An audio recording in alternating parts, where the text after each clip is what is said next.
Bendiciones, querida familia, qué gusto que estén con nosotros en sintonía de nuestro podcast Enfrentando el Temor. Espero que hayan tenido la oportunidad de escuchar los episodios anteriores, ya que el contenido de cada episodio es crucial para las verdades que estaremos descubriendo en cada episodio.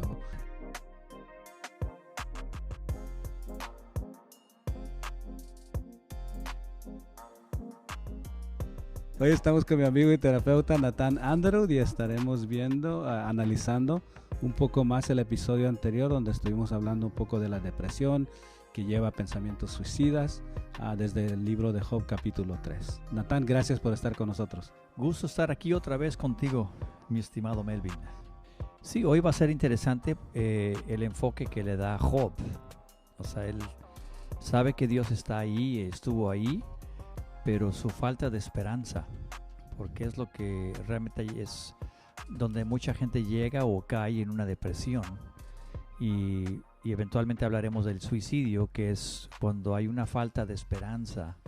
¿Por qué estoy aquí? ¿Por qué nací? ¿Por qué no me mató Dios desde antes para sufrir todo este cuento? ¿Por qué me dejó vivir? Son preguntas que uno se hace cuando está sumamente o profundamente deprimido. Sí, pues vemos, de hecho, los amigos de Job ya están en la escena. Hoy no vamos a hablar de ellos.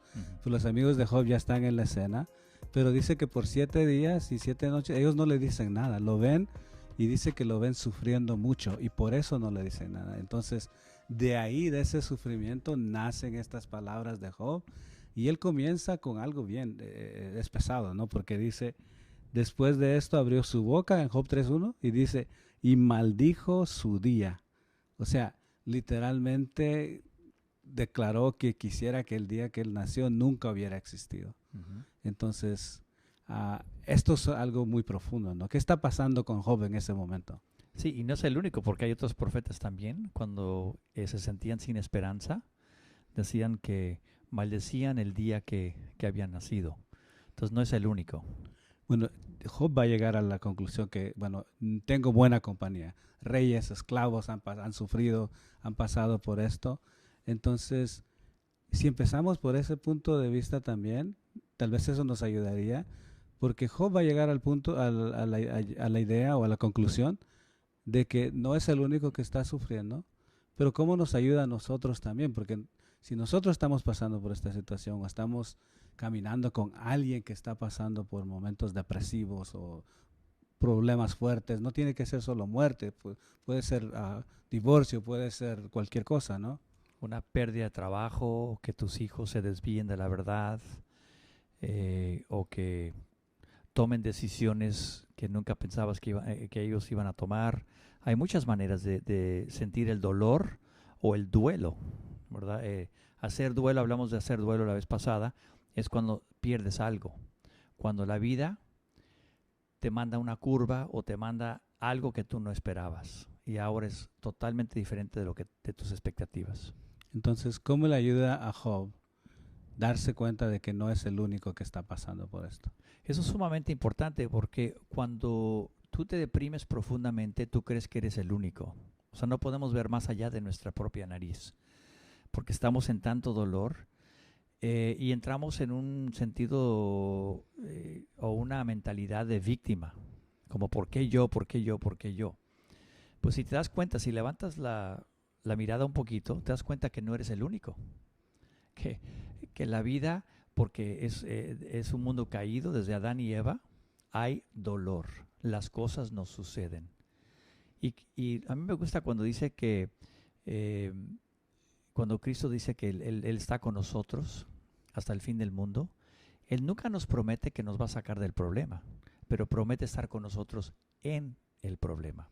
Pero el hecho de saber de que otras personas han sufrido lo mismo o han pasado por dificultades, eso me ayuda a mí para decir, ok, esto es humano, no me gusta para nada, pero no soy el único. Entonces, aparte de darse cuenta que no está solo en el dolor, ¿cómo nos ayuda a dar voz a estos sentimientos, a esta tensión, a esta depresión?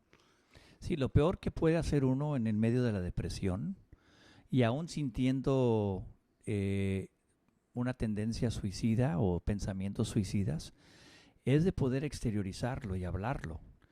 Porque cuando tú te lo dejas adentro, te lo tragas emocionalmente. Entonces, hablar o darle voz a esto, aunque esté, parece que peleando con Dios, ¿es algo saludable? ¿Podrías decir tú? Sí, aunque no en la iglesia en la que me crié, sería horrible enojarse con Dios. Pero he dicho que Dios tiene una alta autoestima, que Él nos conoce que Él me podría matar en un segundito como una mosca, ¿no?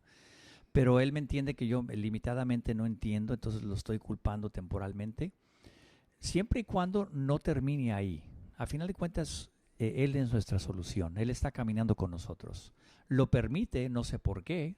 En el cielo vamos a preguntarle por qué le permitió esto a Job. Yo no lo entiendo. Es un libro que, por eso muchos no predican de esto, porque no entienden la razón por la cual Job tiene que pasar por esto. En lo que he estado estudiando, en lo que he estado leyendo, parece que eso le ayuda a él.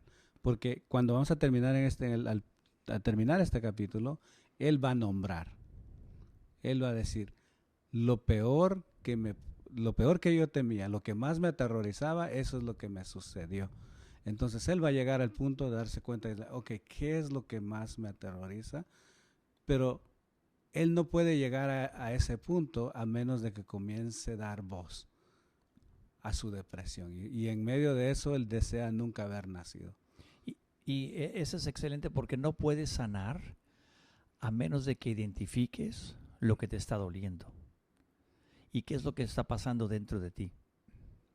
A veces comenzamos con quejas, ¿por qué yo? Pero eventualmente podemos, al sacar todo esto, que alguien nos escuche y ya no nos sentimos solos porque alguien nos está escuchando, pero estamos poniéndole voz a lo que estamos sintiendo para no, como dije hace ratito, no reprimirlo por dentro o suprimirlo, porque eso te destruye. ¿Qué es lo peor que podemos hacer cuando sea nosotros que estamos pasando por este proceso o estamos caminando con alguien que está pasando por este proceso y ellos comienzan a dar este tipo de voces? Yo creo que tú lo has escuchado en tu oficina muchas veces, sí, ¿no? muchas veces. ¿Qué nos podría, bueno, tal vez no qué es lo peor que podemos hacer, pero mejor qué es lo mejor que podamos hacer y qué es lo que no deberíamos hacer? Sí, lo primero que yo recuerdo cuando alguien me está contando su dificultad y su profunda pérdida o algo así es, yo no lo voy a arreglar en este momento. Mi trabajo inicialmente cuando alguien está muy dolido, desesperanzado, es escucharlo nada más y hacerle preguntas. Oye, ¿cómo te sientes? ¿Y por qué te sientes así? Cuéntame un poquito de lo que estás pasando, porque ya es ayudándole a dar palabras a sus sentimientos para que no los suprima o reprima. Y ya pueden aliviar un poquito esa presión que tienen por dentro. Lo peor que podemos hacer como cristianos es sacarle un versiculazo o darle de un bibliazo, como que, ¿qué te pasa? Estás mal, estás en pecado, no sé qué cosa le podemos pegar a la persona espiritualmente, y eso no le ayuda para nada. Eventualmente, en algún momento vamos a poder alentarlo con la palabra de Dios, vamos a poder orar con ellos, pero inicialmente hay que escucharlos, sabiendo que ellos están llenos de sobreabrumados con este problema que están teniendo en este momento y no te van a escuchar. Una vez que saben que le importas, una vez que ya pudieron llorar bastante y pudieron sacar, entonces van a querer saber las respuestas y ahora qué. Pero muchas veces, inicialmente, no quieren saber cómo le voy a hacer, nada más me quiero quejar un momentito o un ratito. Necesitan ese espacio para desahogarse. Sí. Para soltar la presión de lo que están pasando. Y en ese momento yo creo que, bueno, personalmente, lo que más me ayudó fue tener la confianza de poder hablar con alguien sabiendo que esa persona no estaba tratando de componerme. Oh, eso es importante, ¿verdad? Porque ahí tú vas a cerrar la puerta si tratas de arreglar a la persona inicialmente. Y yo creo que la mayoría de cristianos se sienten incómodos cuando hablamos de la depresión o del suicidio. Entonces como que nos sentimos tan incómodos que tenemos que decir algo inmediatamente, y a veces son unas burradas que decimos a las personas y las herimos más. Bien intencionados, como dijimos la vez pasada, pero van con veneno las palabras. en tu oficina, digamos, ¿no? Sí. ¿Será que se da esto entre cristianos así o nada más me lo estoy inventando yo? ¿Qué onda?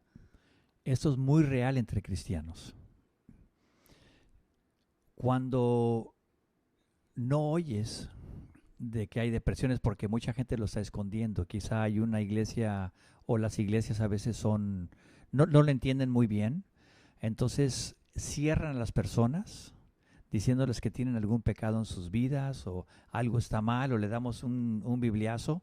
Entonces ya no más te van a decir. Entonces dice, aquí no hay ningún problema. No, porque la persona se cerró y no lo va a desahogar porque no es un lugar seguro. Entonces de que hay, está por todas partes. Porque puede ser que tú estás manejando como el caso tuyo. Tú estás pasando la vida y boom, de repente matan a tu esposa. ¿Qué haces? Y tú no vas a salir de eso en una semana. Muchos piensan, ya es un mes, suave, agarra la onda. Ya, todo está bien. Y te dicen cosas tontas porque no entienden el proceso. Pero cuando llegamos al punto de trabajar verdaderamente con las personas, con lo que está abrumando sus vidas, trabajar con lo que está deshaciéndoles, literalmente, ¿no? ¿Cómo es que nosotros podemos crear esos espacios? Porque obviamente desde el púlpito no se puede hacer, ¿ya? Entonces, ¿cómo podemos crear esos espacios para que nuestra gente pueda, no sé, caminar más en este proceso, caminar más cerca con Dios, poder darle la libertad de poder dar voz a esos sentimientos, a esos pensamientos? Porque yo creo que solo por medio de esa lucha van a poder llegar al punto donde van a decir, ok, ahora sí, necesito ayuda. ¿Cómo me puede ayudar la palabra de Dios? La palabra que acabas de usar es una lucha. Cuando algo te pasa en la vida y tienes que hacer duelo, es una lucha para entender. Pues hablamos la vez pasada que entras en shock inicialmente porque no lo puedes entender, no lo puedes creer. Luego entras en enojo, luego en una tristeza profunda, luego tratas de negociar o regatear y luego eventualmente lo aceptas. Pero al permitir que la persona hable, le vas a ayudar sanar más rápido o por lo menos llegar a un punto en el cual él quiera saber ahora el próximo paso. Como que entregárselo a Dios en este momento, como que no lo entiendo. Y eso es lo que hicieron los amigos de Job los primeros 7 días. Él se sintió acompañado, apoyado, hasta que abrieron el pico. Y es cuando se desató la parte del medio de este libro. Y insultaron a Job. Tú has trabajado mucho con esto de la depresión, cómo la depresión puede llevar a pensamientos suicidas. Cuéntanos algo un poquito de eso que quieras compartir con nosotros. Dice en 2 Corintios 1:4, dice, bendito sea el Dios y Padre de nuestro Señor Jesucristo y Padre de misericordia y de toda consolación. Dice, el cual nos consuela en todas nuestras tribulaciones, las buenas y las malas, para que podamos también nosotros consolar a los que están en cualquier tribulación por medio de la consolación que nosotros somos consolados por Dios. Entonces, la mejor persona para consolar es la que ha pasado por algo difícil, el que entiende que a veces no hay respuestas. Yo quiero hablar con una persona sabia así que me va a escuchar, que no me va a tratar de arreglar, pero que quiere escuchar mi corazón y mi frustración y llorar conmigo y orar conmigo, y en su momento dado me va a poder dar un consuelo con la palabra de Dios, me va a poder alentar bíblicamente hablando.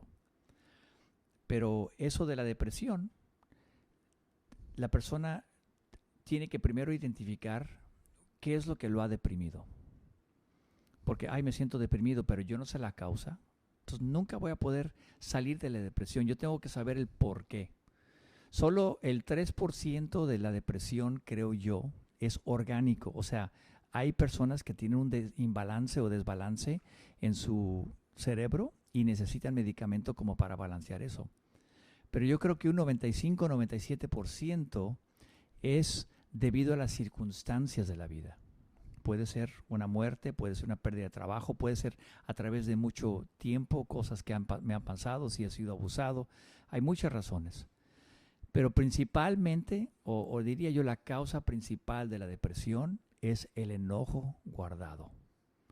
Casi 100% de la consejería que hago hay enojo, que no puedo perdonar a mi cónyuge o a mi novia o la persona o mi vecino o mis padres que me trataron mal o un abuso o alguien que se ha aprovechado de mí y viven con este enojo. Y lo que pasa, tu cuerpo no fue diseñado para guardar el rencor. Entonces tú lo guardas por tiempo, eventualmente tu cuerpo se apaga y ya no tiene la energía porque gastaste la energía en ya sea en el enojo hacia algo o la ansiedad. La ansiedad también te lleva a, cuando estás preocupado continuamente y estás ansioso, eventualmente tu cuerpo dice hasta aquí y se apaga y ya no funciona. En el proceso que Job está, que está dando nombre está expresando todo su enojo, digamos, no sé si tanto enojo, pero en este sentimiento de depresión de Job, él comienza a, de cierta forma, culpar a Dios. Su pleito es con Dios. No es la muerte de sus hijos, no es la pérdida de sus bienes, no es su enfermedad lo peor que le podía haber pasado, porque después de que le pasó eso, Job adora a Dios. Uh-huh. Pero aquí lo estamos viendo después de todo esto y parece que él está diciendo lo que siento que es lo peor que me ha pasado es de que estoy pasando esto y Dios no está conmigo. ¿Alguna vez has escuchado esto en tu oficina? Totalmente. O sea, lo que lleva al suicidio, a final de cuentas, no es la gran tristeza o la gran pérdida. Lo que lleva a las personas a suicidarse es la desesperanza.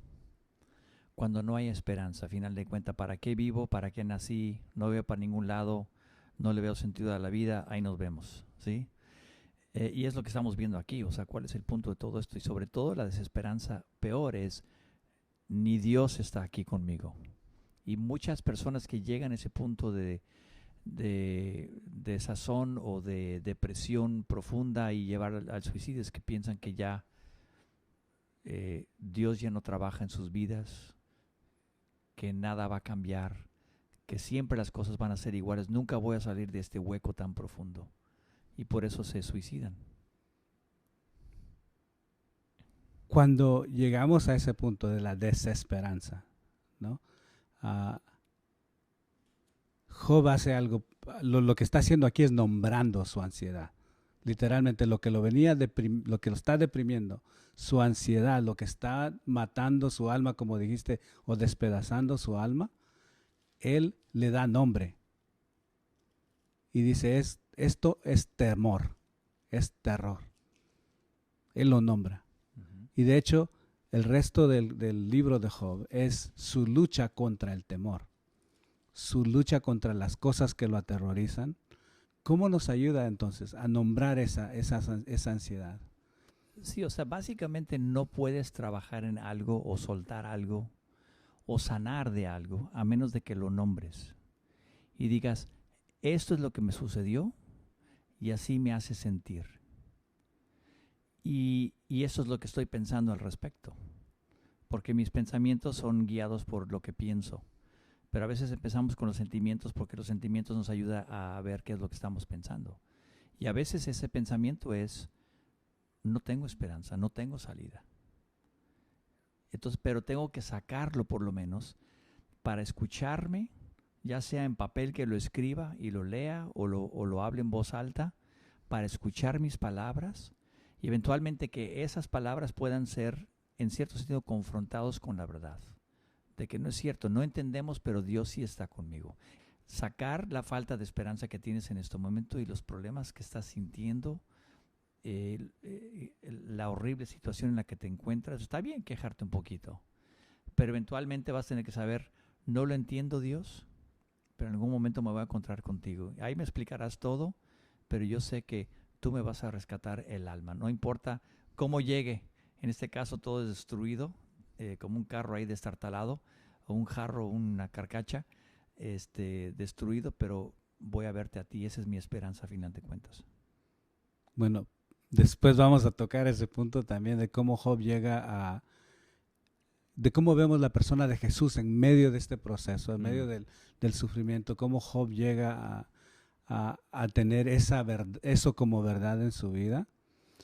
Y ahora nos quedamos entonces, Natán, con el hecho de que Job nombra su ansiedad, nombra su depresión, le pone como nombre temor o terror, lo que me aterroriza.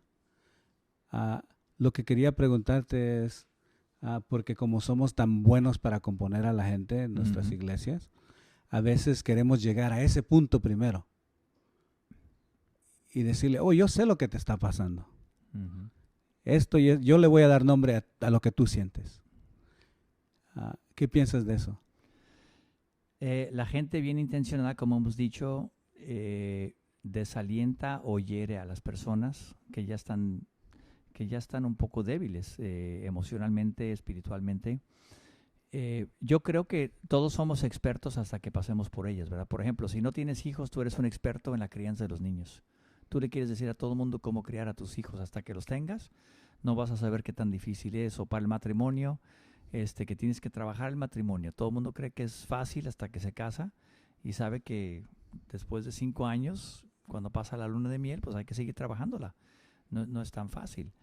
Y esa igual con esto, hasta que no la pasemos, no podemos consolar, como dijimos en 2 Corintios 1:4, que pasamos estas tribulaciones y entendemos eventualmente el confort de Dios, para nosotros podemos consolar también a otros, pero no hasta que realmente los pasemos, o que seas sabio, porque yo no he pasado así nada trágico todavía, pero lo entiendo, tengo la sabiduría suficiente para saber que no hay respuestas muchas veces, que una vez que se desahogan y comparten y ya identifican el dolor de su corazón y por qué se sienten como se sienten y qué están pensando, ahora están listos o preparados para escuchar cuál es el próximo paso. Y ahí es cuando ya le podemos ayudar. Tú mencionaste, no sé si lo mencionamos la vez pasada, pero la idea de que la gente te dice cosas bastante hirientes cuando murió tu esposa. Pero cuando fuiste a Guatemala, no sé si contaste eso la vez pasada, pero cuenta eso de Guatemala, porque yo creo que eso es algo importante para nuestra iglesia. Durante la vela, las personas llegaban, o sea, llegaron muchísimas personas, casi todo el pueblo, ¿no? Y esto fue en Guatemala, ¿verdad? En Guatemala. Ajá. Y las personas llegaban y lo que decían era simplemente sintiéndolo. Me daban la mano o me abrazaban y me decían sintiéndolo. Y no decían nada más. O sea, simplemente aquí estoy contigo y siento lo que te está pasando. Y eso era todo. O sea, y eso a mí era como medicina para mí. Porque no me estaban tratando de componer, simplemente me estaban dejando saber, estoy aquí, lo siento, y ya es todo, nada más. Y es lo que hicieron los amigos de Job. Estuvieron en su presencia nada más sintiéndolo. Entonces aquí dejamos a Job. Job, que empezó su plática con Dios. Y yo creo que eso es sano, ¿no? Job empieza su plática con Dios, aunque es como reclamo. Dios nos permite, en su infinita misericordia no nos deshace y le permite a Job traer este reclamo, traer este reproche, tal vez podría ser, confrontarlo como diciendo, esto tiene que ver contigo. Y por último, Job nombra lo que le está sucediendo. Todavía no le da forma, pero está intentando nombrarlo, está aceptando que está aterrorizado. Y yo creo que eso es algo muy importante, parte del proceso de identificar de que hay algo que nos molesta demasiado, hay algo que nos asusta, que nos aterroriza y que tiene el potencial para destruirnos, y por eso le tenemos que dar voz. Job va a empezar su proceso, está empezando su proceso. La próxima semana vamos a ver qué es lo que no ayuda al proceso. ¿Sí? Cuando sus amigos empiezan a hablar, qué es lo que no ayuda al proceso, ¿verdad? Pero después nos vamos a dar cuenta, como tú dijiste, es que Job va a llegar a la idea o va a comenzar a concebir la idea de que quizás hay alguien que pueda interceder en su favor. Ujú. Yo creo que las personas que escuchan nuestro programa, ese es el punto donde quieren llegar. Quieren llegar al punto de, ok, ¿cuándo va a ser de que yo puedo empezar a recibir esa ayuda? Y yo quiero proponer que no podemos hacer eso hasta que nos demos cuenta de que hay una salida, que su nombre es Jesús. Amén. Pero para llegar ahí hay que pasar por un proceso. Sí, y no va a ser un proceso rápido, porque aunque vemos aquí del capítulo 3 en adelante como que es una historia rápida, no sabemos cuánto tiempo pasó, cuánto tiempo estuvo así en una mala condición hasta que llegaron los amigos. No fue el día siguiente. O sea, se tardaron muchos días para que esto volviera y vinieran los amigos. Entonces no es de noche a la mañana. No es de noche a la mañana. Tenemos que dar tiempo, tenemos que ser parte del proceso. ¿Cómo caminamos con alguien, Natán, que está tratando de pasar por el proceso? Rápido. Primero, ayudarles, o sea, nada más darles el oído. Tú no estás ahí para darle nada. Bueno, darle tu oído. Tú estás ahí para servir en su dificultad. En algún momento podrás darle un versículo, etcétera, de consuelo, pero en ese momento inicialmente es escuchar, no arreglarlo.